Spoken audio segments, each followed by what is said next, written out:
ټولو نه پهله څه پروردګار عالم د حضرت زهرا شان کې آیا نازلیږي اور هغه د پروردګار عالم د فرمایي چې حضرت زهرا چوک دی، هغه د پیغمبر ته دا الهام کوونه، دا وحی کوونه چې ان اعطینا کل کوثر، اے د ما حبیب، اے د ما پیغمبر، ما تا ته کوثر عنایت کو. کوثر مطلب دی خیر کثیر. کچېرې پروردګار عالم حضرت زهرا تعریف کوي، حضرت زهرا ته د خیر کثیر نه یی. حضرت زهرا چوک دی، پروردګار عالم نظیر کې حضرت زهرا خیر کثیر دی. خیر کثیر یعنی ډیر زیات برکتونه، ډیر زیات رحمتونه، ډیر زیات برکتونه چې د پیغمبر زندگی بداله کړي و حضرت زهرا ولادت سره.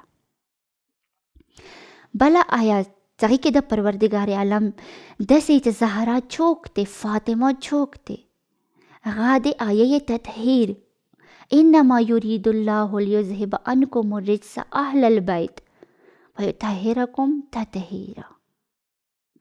یعنی کچېرې د خاندان ته سترګې وغړی چې ما وویلو چې د خاندان والا تعریف ته پروردګار عالم حضرت زهرا نه شروع کوي. پروردګار عالم د اندی اهل بیت، اندی خاندان ته یایي چې ما تاسو نه نجسات بالکل لرې کړي دي. حضرت زهرا چوک دی د عصمت والا علم برداره دی. حضرت زهرا چوک دی یوه داسې پاکیزه خاتون دی، یوه داسې پاکیزه ښځه دی په دې سرزمین باندې د کائنات کې چې دې غوندې صفات بیا بل هیچا ته عنایت نه دي شوي.